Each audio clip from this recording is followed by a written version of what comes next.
vamos a continuar con nuestro estudio de la palabra del Señor en la carta del apóstol Pablo a los Gálatas. Y espero que, este estudio de esta noche les traiga mucha esperanza de que aquellos que quieren vivir vidas santas para el Señor, vidas consagradas, vidas fructíferas, lo van a conseguir, porque el camino de la fe consigue estas cosas. Voy a leer con ustedes del versículo 6 en adelante, aunque nos toca del versículo 19 en adelante, pero sí es importante el contexto. Dice así Gálatas 3, 6: Así Abraham creyó a Dios y le fue contado por justicia. Sabed por tanto que los que son de fe son hijos, estos son hijos de Abraham. Y la Escritura, previendo que Dios había de justificar por la fe a los gentiles, dio de antemano la buena nueva a Abraham diciendo: en ti serán benditas todas las naciones, de modo que los de la fe son bendecidos con el creyente Abraham. Porque todos los que dependen de las obras de la ley están bajo maldición, pues escrito está: maldito todo aquel que no permaneciere en todas las cosas escritas en el libro de la ley para hacerlas. Y que por la ley ninguno se justifica para con Dios es evidente, porque el justo por la fe vivirá. Y la ley no es de fe, sino que dice: el que hiciere estas cosas vivirá por ellas. Cristo nos redimió de la maldición de la ley, hecho por nosotros maldición, porque está escrito: maldito todo el que es colgado en un madero, para que en Cristo Jesús la bendición de Abraham alcanzase a los gentiles, a fin de que por la fe recibiésemos la promesa del Espíritu. Hermanos, hablo en términos humanos. Un pacto, cuando, aunque sea de hombre, una vez ratificado, nadie lo invalida o le añade. Ahora bien, a Abraham fueron hechas las promesas y a su simiente. No dice y a las simientes, como si hablase de muchos, sino como de uno, y a tu simiente, la cual es Cristo. Esto pues digo, el pacto previamente ratificado por Dios para con Cristo, la ley que vino 430 años después, no lo abroga para invalidar la promesa. Porque si la herencia es por la ley, ya no es por la promesa, pero Dios la concedió a Abraham mediante la promesa. Entonces, ¿para qué sirve la ley? Aquí entramos a nuestro estudio de hoy. Fue añadida a causa de las transgresiones, hasta que viniese la simiente a quien fue hecha la promesa, y fue ordenada por medio de ángeles en mano de un mediador. Y el mediador no lo es de uno solo, pero Dios es uno. Luego, la ley es contraria a las promesas de Dios. En ninguna manera. Porque si la ley pudiera vivificar, la justicia fuera verdaderamente por la ley. Mas la Escritura lo encerró todo bajo pecado, para que la promesa que es por la fe en Jesucristo fuese dada a los creyentes. Pero antes que viniese la fe, estábamos confinados bajo la ley, encerrados para aquella fe que iba a ser revelada. De manera que la ley ha sido nuestro ayo para llevarnos a Cristo, a fin de que fuésemos justificados por la fe.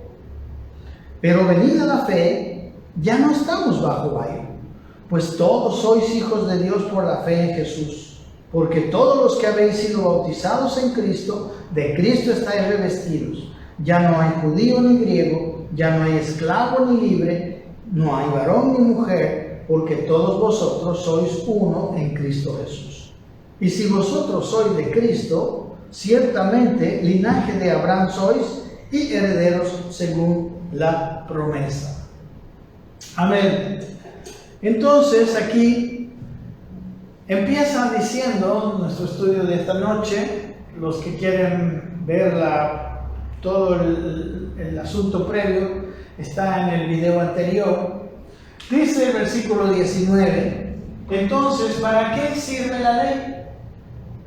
Y responde: fue añadida a causa de las transgresiones, hasta que viniera la simiente a quien fue hecha la promesa, y fue ordenada por medio de ángeles en manos de un mediador. ¿No? La pregunta que contesta esta sección: ¿para qué sirve la ley? Y la palabra dice, la respuesta dice, fue añadida, ¿no? La palabra añadida es la palabra prostitemi, que quiere decir fue traída a ellos, ¿no? La ley fue traída a ellos por causa de las transgresiones, ¿no? La palabra transgresión, la palabra paraibano, que quiere decir de las infracciones a la ley. Miren, hermanos, la ley fue traída para protección del propio pueblo. Siempre el problema de la ley es que es algo externo, ¿no? Que no modifica el interior, no modifica el espíritu. Miren, la ley es como hoy, por ejemplo, nuestras leyes. Nuestras leyes, ¿no? Las leyes que hay, ¿no? Que rigen nuestros países, estas leyes sirven, los jueces, la policía, todo esto sirve para protegernos precisamente de los delincuentes, ¿no? De los infractores. La ley, en la ley, hermanos, nosotros tenemos una protección, pero no es que la ley nos transforma. La verdad es que la ley, muchos la cumplen, pero porque les conviene, no porque sienten cumplirlo, no porque están contentos con cumplirla, ¿verdad? Miren, dice Romanos 5:13, pues antes de la ley, aquí vamos a entender por qué vino, ¿no? Pues antes de la ley había pecado en el mundo, dice, pero donde no hay ley no se inculpa de pecado. O sea, antes había pecado, pero nadie sabía, no había nadie que les dijera esto es pecado o no es. La ley vino a cumplir ese rol. No obstante, dice, reinó la muerte desde Adán hasta Moisés, aún en los que no pecaron a la manera de la transgresión de Adán, el cual es figura del que había de venir. Dice que por más que no supieran cuál era la transgresión, pero la muerte, ustedes saben que la paga del pecado es muerte, ya sea que sea conocido para los que saben la ley, o sea, desconocido para los que no sabían la ley cuando no había ley.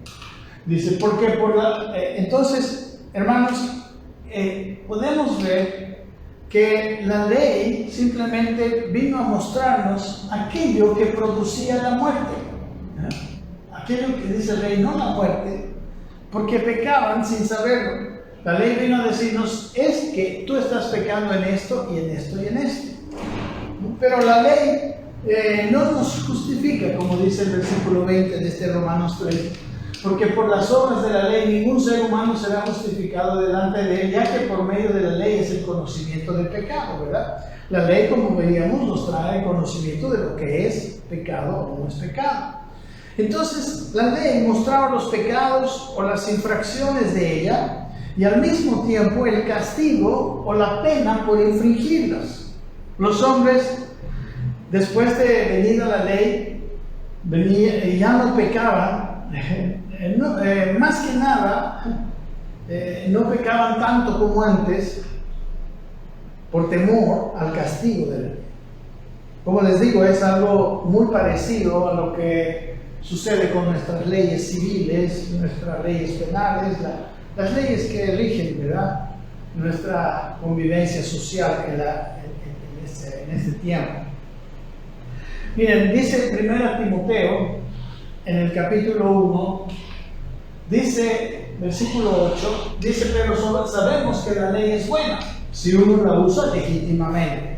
O sea, la ley es buena.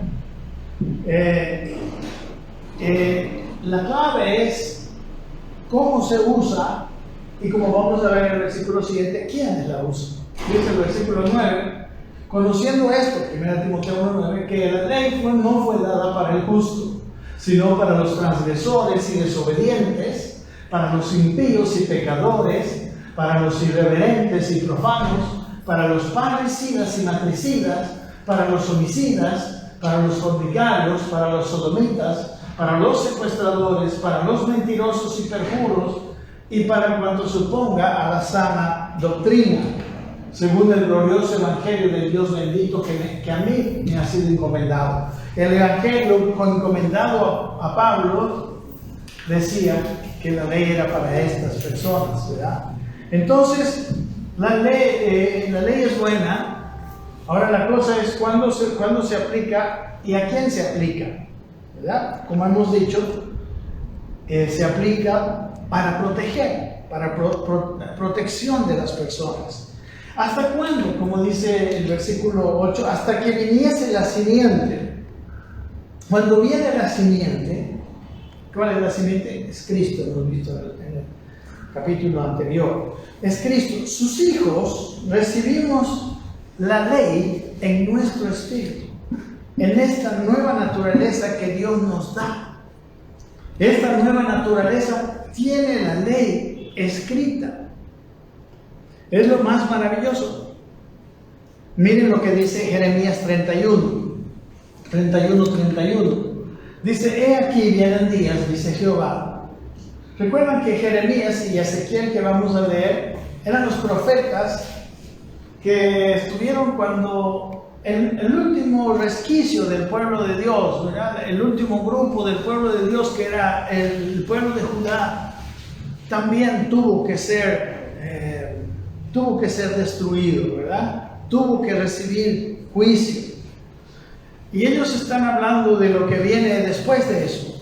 Por eso dice: he aquí vienen días, dice Jehová, en los cuales haré nuevo pacto con la casa de Israel y con la casa de Judá. No como el pacto que hice con sus padres el día que tomé de su mano para sacarlos de la tierra de Egipto, porque ellos invalidaron mi pacto, aunque yo fui un marido para ellos, dice Jehová. Pero este es el pacto que haré con la casa de Israel después de aquellos días, dice Jehová. Daré mi ley en su mente, ¿okay? Y la escribiré en su corazón, y yo seré a ellos por Dios, y ellos me serán por pueblo. Amén, hermanos. Dice aquí en el versículo 32 que los padres, ¿no? Sus padres, el día que los tomó de la tierra de Egipto, nunca tomaron el camino de la fe para poder cumplir esa ley. Ellos invalidaron el pacto, dice. Entonces, versículo 33 dice que esta ley sería dada en la mente y escrita en el corazón. Y dice el versículo 34: y no enseñará más ninguno a su prójimo, ni ninguno a su hermano, diciendo: conoce a Jehová, porque todos me conocerán, desde el más pequeño de ellos hasta el más grande, dice Jehová, porque perdonaré la maldad de ellos y no me acordaré más de su pecado. Miren, aquí está diciendo, mis queridos hermanos, que no será necesario enseñar, porque la ley estará escrita adentro. Aunque vamos a ver más adelante que una de las funciones de la ley es una buena función, podemos decir un uso válido de la ley hoy en día, es precisamente trabajar en nuestra mente, porque nuestra mente está metida, está acostumbrada desde el nacimiento a los principios de este mundo. Y como sabemos, la ley es contraria a los principios de este mundo, los principios de Dios. Este mundo está en contra de los principios de Dios, y nosotros hemos vivido con una mente enseñada por esos principios. Entonces, la palabra de Dios, la parte del conocer a Dios de la ley, es tremendamente buena para nosotros, pero como mecanismo de justificación es impotente. Miren lo que dice Ezequiel, otro profeta, más o menos un poquito posterior a Jeremías, en el mismo tiempo. Dice Ezequiel 36:25, la profecía dice: esparciré sobre vosotros agua limpia. Eso es lo que Dios ha hecho por nosotros, ¿verdad? Y seréis limpiados de todas vuestras inmundicias y de todos vuestros ídolos. Os limpiaré, os daré corazón nuevo y pondré espíritu nuevo dentro de vosotros. Y quitaré de vuestra carne el corazón de piedra y os daré un corazón de carne. Espíritu nuevo. Y luego dice: y pondré dentro de vosotros mi espíritu y haré que andéis en mis estatutos y guardéis mis preceptos y los pongáis por obra. Amén. Este es el nuevo pacto. Esta es la promesa de Dios para nosotros hoy en día. Porque ya está hablando a los hombres de fe. Miren lo que dice el libro de Hebreos, en el capítulo 8, versículo 9. Dice: no como el pacto que hice con sus padres el día que los tomé de la mano para sacarlos de la tierra de Egipto, porque ellos no permanecieron en mi pacto, y yo me desentendí de ellos, dice el Señor. Que ellos otra vez están refiriéndose como la falla en el pueblo de Dios estaba quebrando el pacto, porque no era un pacto de gracia, no era un pacto de fe, era un pacto dependiente, ¿verdad? Será justificado todo aquel que cumpla todas las palabras de esa ley, y ellos no cumplían. Versículo 10 dice: por lo cual, este es el pacto que haré con la casa de Israel después de aquellos días, dice el Señor. Pondré mis leyes en la mente de ellos y sobre su corazón las escribiré. Está escrita en el corazón. El corazón tiene que ver con el espíritu, tiene que ver con la nueva naturaleza que Dios nos dio. Ahí están escritas. Y esas leyes escritas vendrán a nuestra mente, serán puestas. Pondré las leyes en la mente. Y dice: y seré a ellos por Dios, y ellos serán a mí por pueblo. Está casi citando las mismas palabras de Ezequiel. Y dice: y ninguno enseñará a su prójimo, ni ninguno a su hermano, diciendo: conoce al Señor, porque todos me conocerán, desde el menor hasta el mayor de ellos. A Dios lo conocemos desde el interior. Dice, como vamos a ver un poquito más adelante en Romanos, el versículo 12 dice: porque seré propicio a sus injusticias, y nunca más me acordaré de sus pecados y de sus iniquidades. La salvación. Al decir, dice en el versículo 13: el nuevo pacto ha dado por viejo al primero, y lo que se da por viejo se envejece y está próximo a desaparecer. ¿No? El antiguo pacto, en el tiempo de la carta a los hebreos, estaba próximo a desaparecer. Desapareció en realidad completamente, cuando el templo de Jerusalén, ya por segunda vez, fue destruido, ¿verdad? Aunque por tercera vez, porque fue destruido por Herodes para reconstruirse. Bueno, ok, ese pacto desaparece. Ese pacto es viejo, ¿no? Se envejece, no sirve. Aquí dice que ese pacto no sirve. ¿Por qué? Porque ahora hay otro mecanismo. Entonces la ley fue dada, como decimos en este versículo, volviendo al versículo 19. La ley fue dada para proteger a Israel de su propia naturaleza caída. Pero ahora que vino la simiente, ellos podían acceder al nuevo pacto por fe, para nacer de nuevo, para nacer del Espíritu y tener la ley de Dios en su espíritu renacido.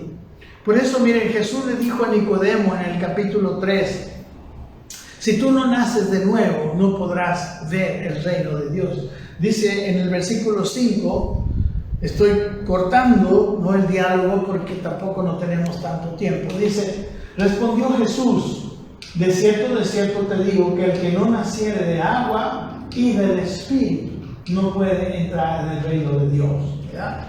Nacer del agua tiene que ver con el arrepentimiento, con el cambio en nuestra manera de pensar.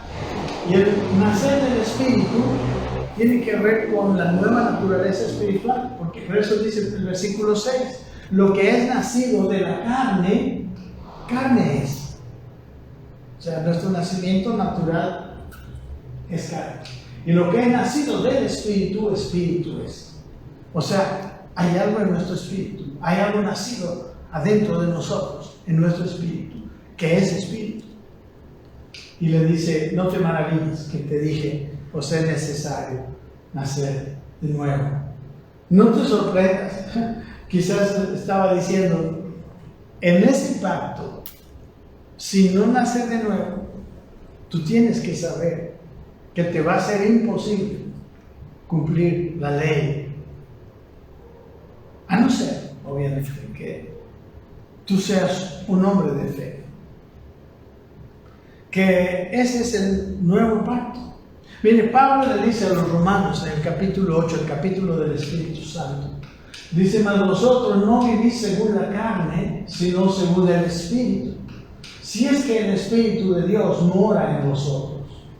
Y si alguno no tiene al Espíritu de Cristo, no es de Él.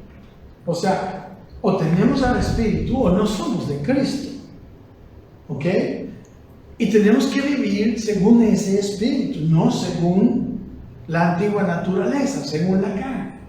Dice el versículo 11: y si el Espíritu de aquel que levantó de los muertos a Jesús mora en vosotros, el que levantó de los muertos a Cristo Jesús vivificará también vuestros cuerpos mortales por su Espíritu que mora en vosotros. O sea, en el futuro, el Espíritu del que le levantó a Él también levantará nuestros cuerpos, como hemos visto en nuestro estudio de 1 Corintios, ¿no? Y tendremos un cuerpo glorificado más adelante. Pero dice que nuestros cuerpos mortales serán vivificados por su Espíritu. Y en lo que más me interesa de este versículo, según el tema, es que mora en vosotros, que habita en vosotros. Versículo 14 dice: porque todos los que son guiados por el Espíritu de Dios, estos son hijos de Dios. Nosotros podemos ser guiados por ese Espíritu que tiene la ley. Dice el versículo 16: el Espíritu mismo da testimonio a nuestro espíritu de que somos hijos de Dios. Por eso decía: ninguno enseñará a su prójimo, a ninguno le mostrará a otro y le dirá: conoce al Señor, porque Él mismo me conocerá, aunque sea niño me conocerá. Porque el Espíritu que está dentro de nosotros le da testimonio a nuestro espíritu renacido de que somos hijos de Dios. ¿Ok? Entonces, hoy la ley escrita nos ayuda a los que tenemos su ley en nuestro espíritu, porque nuestra mente, como hemos dicho, no cambió al ser salvados y todavía tiene las cosas aprendidas, ¿verdad?, del mundo y debe renovarse. En ese sentido, el leer la palabra es sumamente importante, ¿no? Como dice el apóstol Pablo en esta misma carta a los romanos en el capítulo 12, para servir al Señor necesitamos una renovación de nuestra mente. Dice el capítulo 12, versículo 1: así que, hermanos, dice, os ruego por las misericordias de Dios que presentéis vuestros cuerpos en sacrificio vivo, santo, agradable a Dios, que es vuestro culto racional. Él está diciendo que debemos servirle al Señor, que presentemos los miembros de nuestro cuerpo para servirle como un cuerpo santo, agradable a Dios, y en nuestro culto racional es nuestra manera entendible de servirle, es la manera que como entendemos de servirle. Y dice el siguiente versículo 2: no os conforméis a este siglo, ¿verdad? Recuerden que habíamos dicho que nuestra mente se conformó a este siglo cuando no conocíamos a Dios, porque estaba influida solamente por los principios de este mundo. Dice: no os conforméis a este siglo, sino transformaos por medio de la renovación de vuestro entendimiento, para que comprobéis cuál sea la buena voluntad de Dios, agradable y perfecta, ¿verdad? Nuestro entendimiento será renovado. Dios dice que debemos renovar nuestro entendimiento. El mensaje de Jesús, de Juan el Bautista, de los discípulos era: arrepentidos, porque el reino de los cielos se ha acercado. Cambia tu entendimiento, porque el reino de los cielos se ha acercado. No puedes funcionar en el reino de los cielos con un entendimiento antiguo, como dice, conformado a este siglo. Y aquí dice: para que tú compruebes, ¿verdad?, cuál sea la buena voluntad de Dios. Cuando tu espíritu te anima, cuando tú sientes el impulso, la voz de tu espíritu, la palabra de Dios te ayuda a comprobar que es su voluntad, la cual es buena, agradable y perfecta. Maravillosa es la voluntad de Dios. Amén. Entonces, la renovación de mi entendimiento me va a permitir comprobar lo que ya mi espíritu sabe. Amén.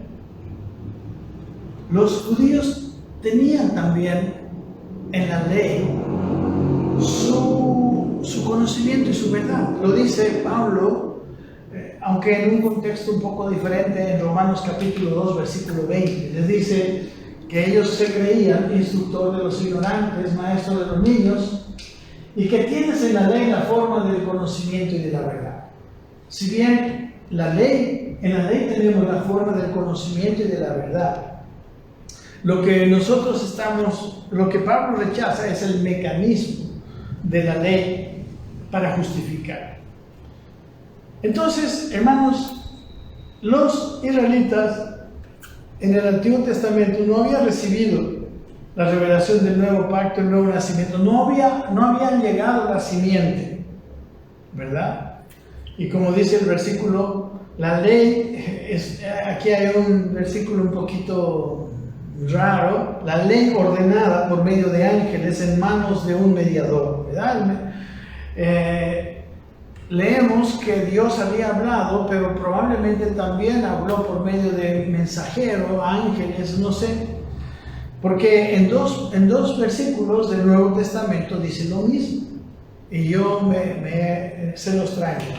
Dice Hechos 7:53, estaba hablando Esteban, predicando antes de ser apedreado, dice: vosotros que recibisteis la ley por disposición de ángeles y no la guardasteis.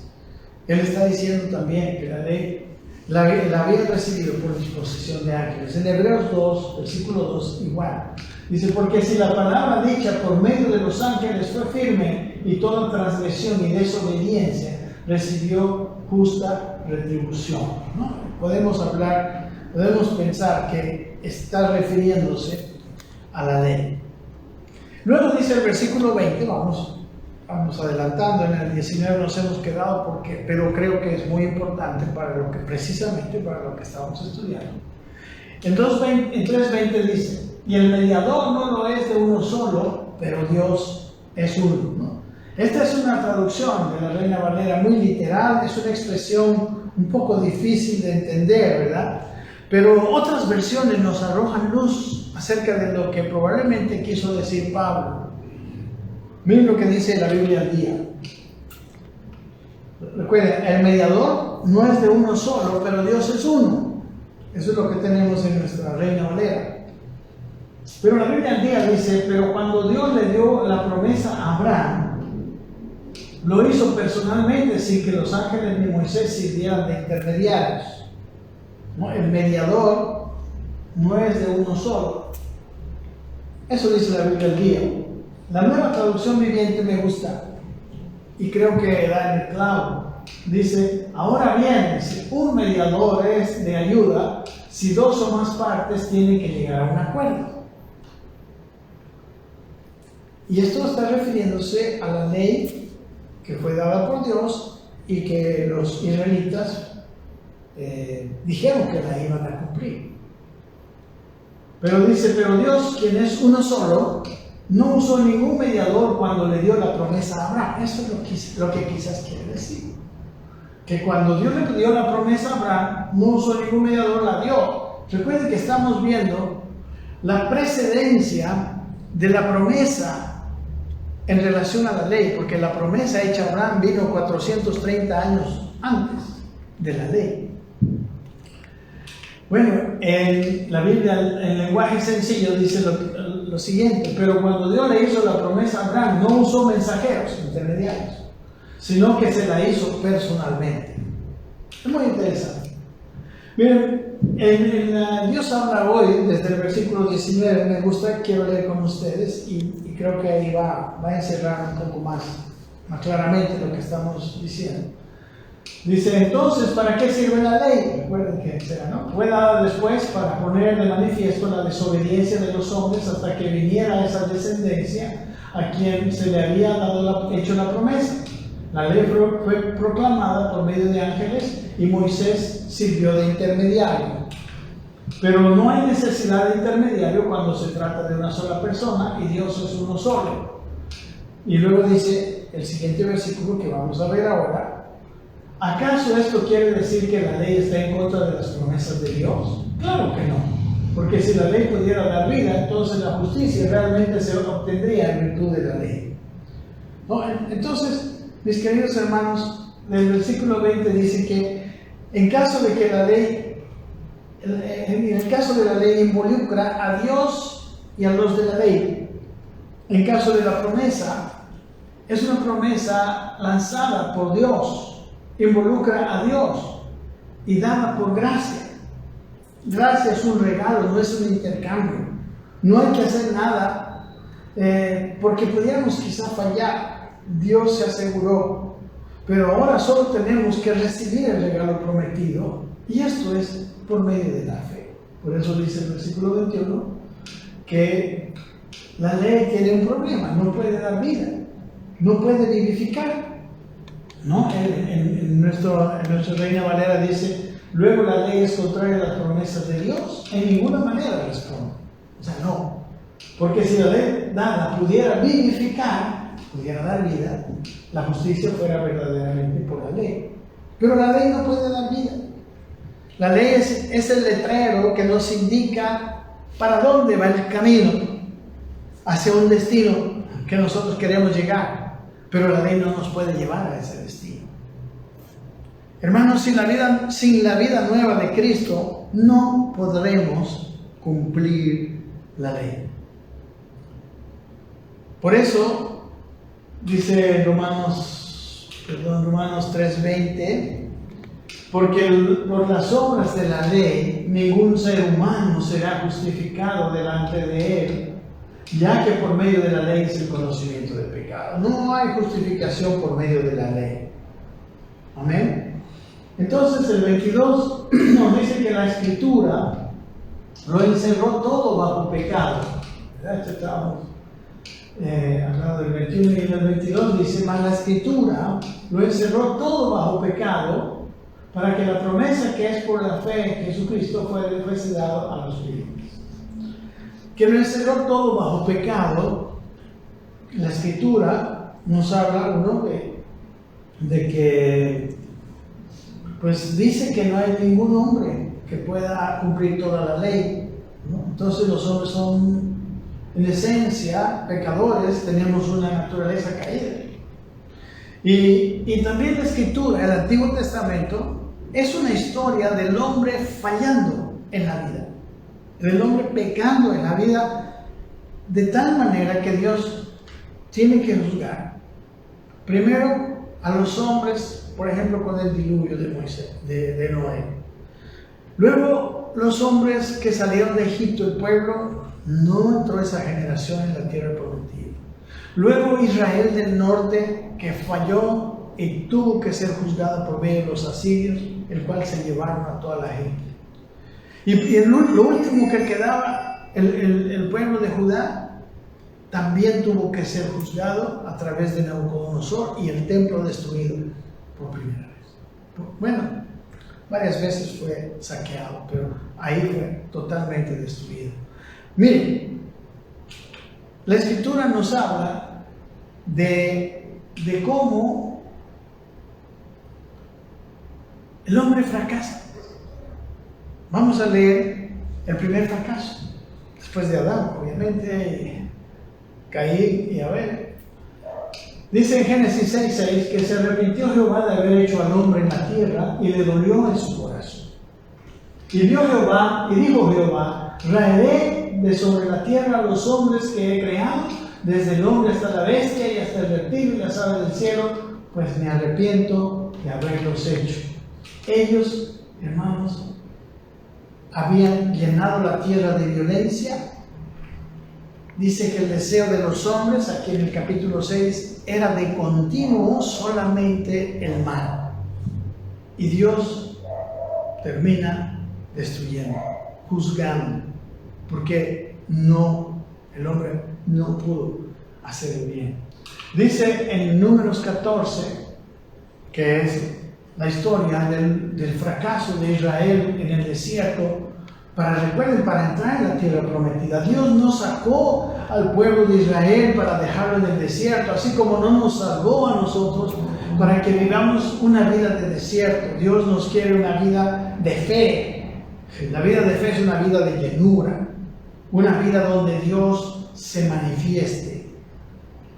Pero aquí está lo que pasó con los israelitas.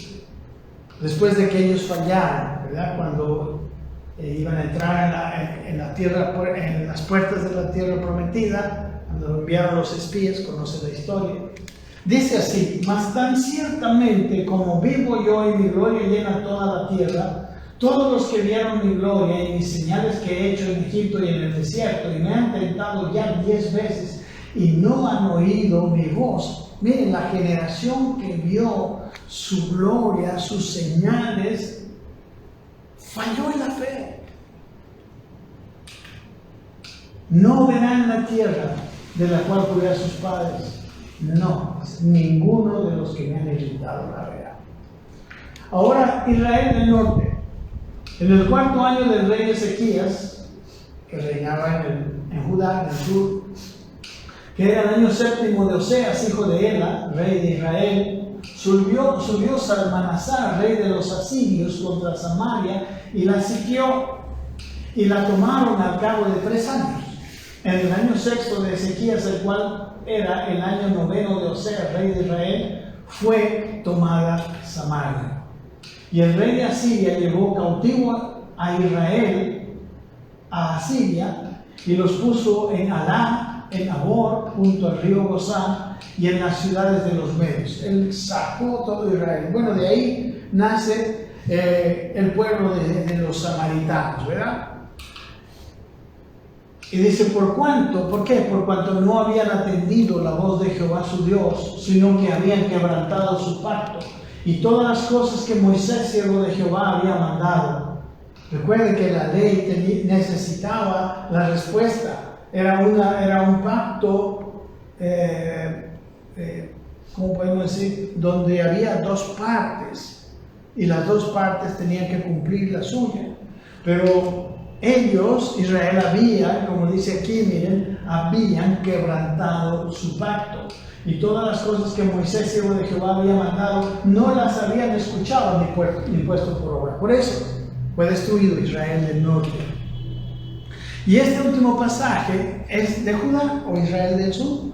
Y Jehová, el Dios de sus padres, dice, envió constantemente palabra a ellos por medio de sus mensajeros. Aquí está Jeremías, Ezequiel, los profetas de ese tiempo, porque él tenía misericordia de su pueblo y de su habitación. Mas ellos hacían escarnio de los mensajeros de Dios y menospreciaban sus palabras, burlándose de sus profetas, hasta que subió la ira de Jehová contra su pueblo y no hubo ya remedio. En la naturaleza vieja no se pudo cumplir. Por lo cual, dice, trajo contra ellos al rey de los caldeos, Nabucodonosor, que mató a espada a sus jóvenes en la casa de su santuario, sin perdonar joven ni doncella, anciano ni decrépito, todos los entregó en sus manos.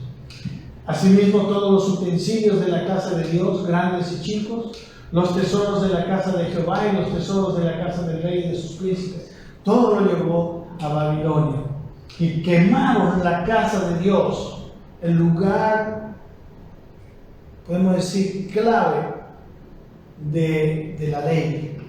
Y rompieron el muro de Jerusalén y consumieron a fuego todos sus palacios y destruyeron todos sus objetos deseables. Amén. Entonces, la ley, mis hermanos, como dice en este versículo, que Dios lo encerró todo bajo pecado, según la Escritura, no la ley, sino la Escritura, lo encerró todo bajo pecado. ¿Por qué, hermanos? Estos hombres no cumplieron la ley. ¿Y saben por qué? Porque ellos no lo hicieron con fe.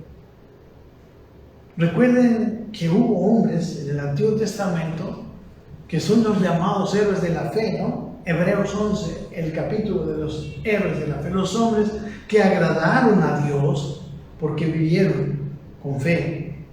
Amén.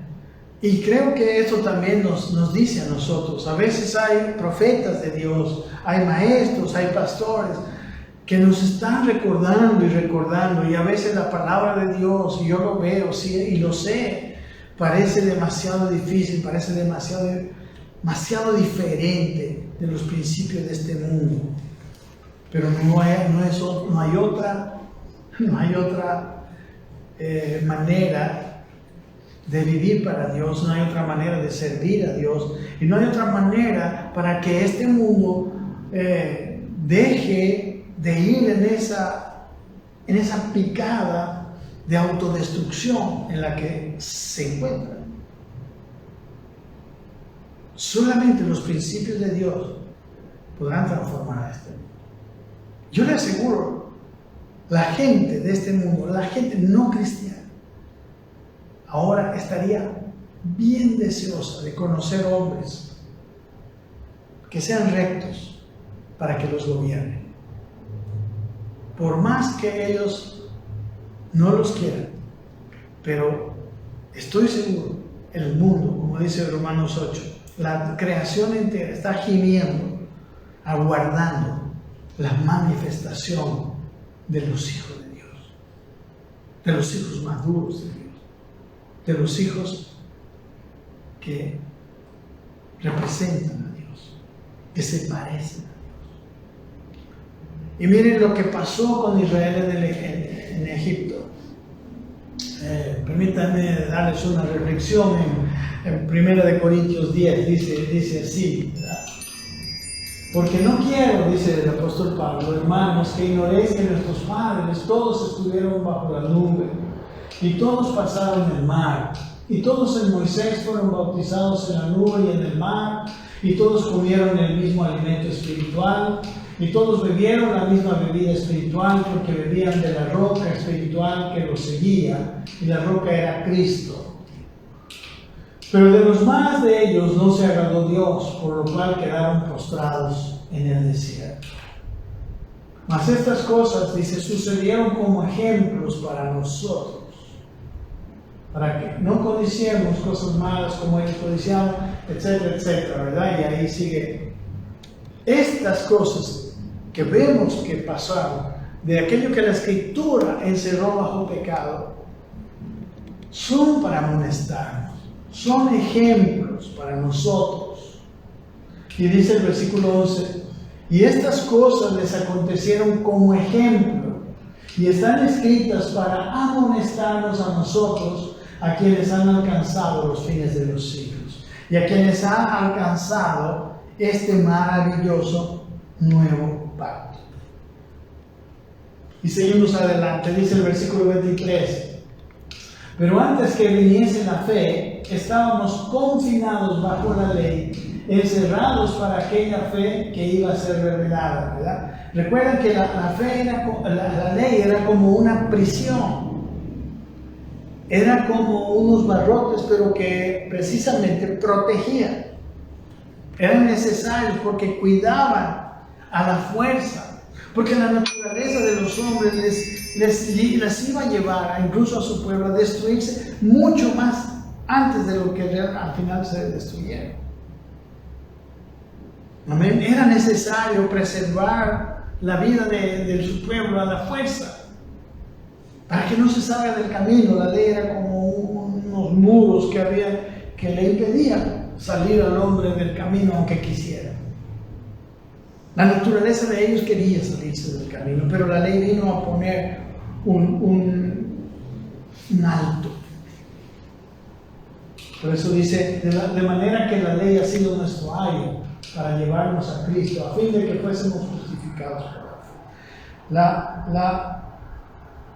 La ley fue un ayo. ¿Qué es un ayo? La palabra ayo en el idioma original, la palabra paidagogos. De esa palabra viene la palabra pedagogía, ¿verdad? Líder, que quiere decir un líder de un muchacho. Aquí dice siervo, cuyo oficio era llevar a los niños a la escuela. también quiere decir un tutor, ¿no? Un pedagogo, un ayo, alguien que lo lleva de la mano a Cristo. La ley le llevó al pueblo y nos lleva también a nosotros de dos maneras a Cristo. Una, mostrándonos la santidad, el carácter santo, el camino correcto. Y otra, haciéndonos caer en cuenta que no podemos cumplirla y que necesitamos un Salvador. Nos lleva a entender y a comparar. En mi naturaleza humana no la puedo cumplir. Amén. Porque el único camino visible para el ser humano es la fe. Viable, diré, no visible. Es la fe. Es creerle a Dios, creer en su fuerza y poder para cambiarme, para llevar a este hombre rebelde, a esta naturaleza rebelde, contumaz, pero por un buen camino. ¿Y basado en qué? En la obra completa y suficiente de Cristo en la cruz del Calvario. Creer en la gracia que Dios nos da. Creer en que por esa gracia Dios nos da una condición de justos, como una dádiva, hermano, no sin condiciones, estando nosotros en una condición de injusticia. Miren por eso se llama Evangelio, buenas noticias. Dice en Romanos 5:7, ciertamente, dice, morirá alguno por un justo. Dice, con todo pudiera ser que algunos osaran morir por el bueno, mas Dios muestra su amor para con nosotros, en que siendo aún pecadores, Cristo murió por nosotros. Nosotros no habíamos hecho nada para merecer la salvación. Por eso cuando alguien me dice, miren, no merezco ser perdonado, no merezco la salvación, pues buena noticia, yo ya lo sé, le digo. Ni yo lo merezco, nadie lo merece. Todos lo recibimos de puro amor, de pura gracia. Y simplemente tenemos que creer en ese amor. Y al recibir esa gracia, nuestra naturaleza es modificada. Y ahora sí podemos trabajar para realmente cambiar, hasta conformarnos, como dice la Escritura, ¿no?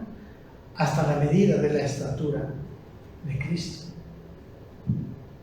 Dice el apóstol Pedro, porque también Cristo padeció una sola vez por los pecados, dice, el justo por los injustos, para llevarnos a Dios, siendo la verdad muerto en la carne, pero vivificado en el Espíritu.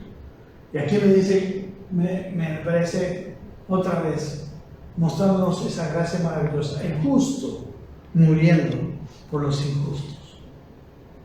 Por eso la fe fue nuestro ayo. Y dice el versículo 25, pero venida la fe, ya no estamos bajo ayo, ya no estamos bajo la ley, pues todos sois hijos de Dios por medio de la fe en Cristo Jesús.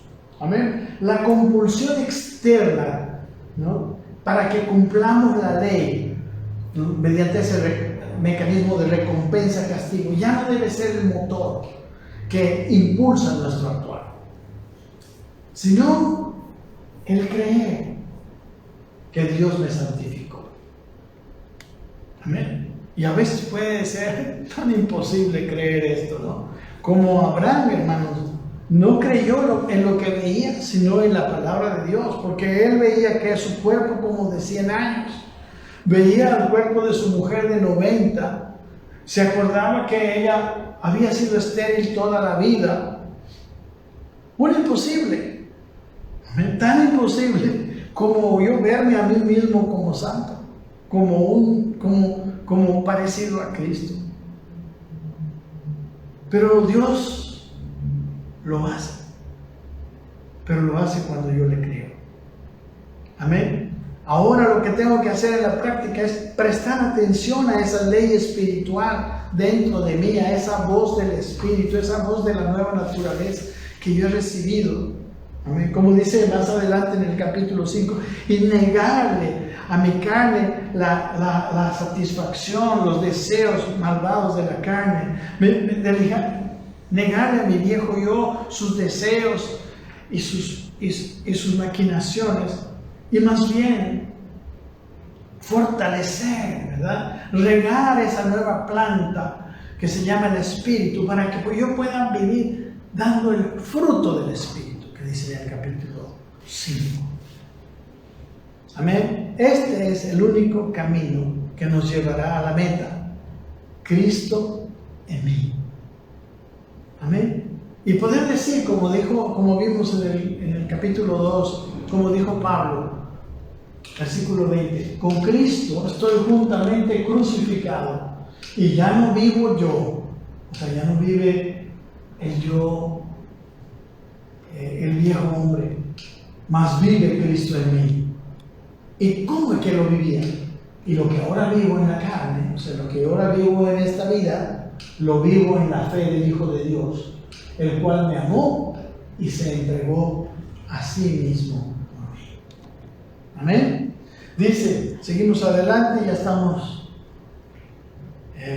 por terminar el capítulo. Dice, porque todos los que habéis sido bautizados en Cristo, de Cristo estáis revestidos.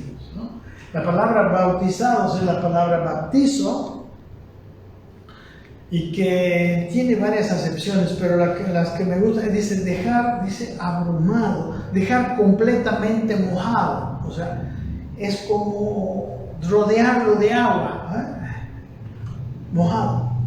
Y dice revestidos de Cristo. La palabra revestidos es la palabra enduo, y quiere decir hundir un vestido, ¿no? O si no, también investir con ropa, poner, revestir. También significa meterse dentro, entrar dentro. O sea, nosotros entramos dentro de Cristo, Cristo entra y nos viste de Él. Estar completamente mojados por Cristo, metidos dentro de Cristo. Eso es lo que dice aquí. Amén. Cristo es el que nos cubre externamente, para que las personas cuando nos vean a Cristo. Por otro lado, el vestido es como el uniforme. Por ejemplo, un policía tiene un uniforme. Independientemente si el policía es bueno o es malo, es hombre o es mujer, es rico o pobre, su uniforme nos muestra quién es, nos da su autoridad, su dignidad, etc. El que está vestido de Cristo, dice por eso el versículo 28, ya no hay judío ni griego, no hay esclavo ni libre, no hay varón ni mujer, porque todos vosotros sois uno en Cristo Jesús. ¿Por qué dice esto Pablo? Porque los judaizantes querían que los gálatas se hicieran judíos para ser salvos y para vivir la vida.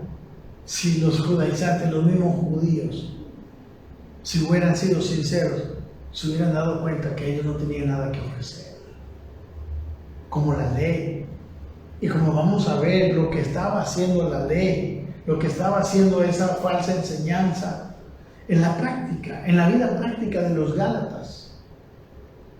Más adelante vamos a observar cómo el vivir bajo la ley no te trae cambio.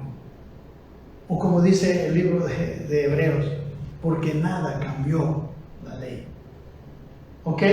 Entonces, en Cristo Jesús somos sus hijos. No necesitamos, o sea, no hay nadie a quien Cristo no pueda redimir, a quien Cristo no pueda llenar, mojar, vestir, transformar.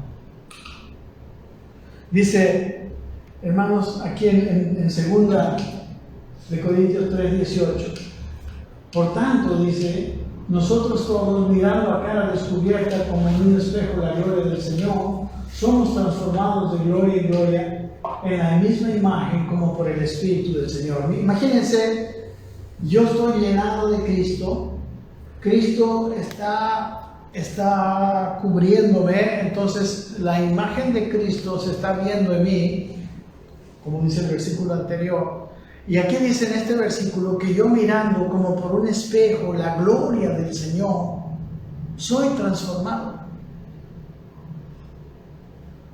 Mi creencia, mi fe,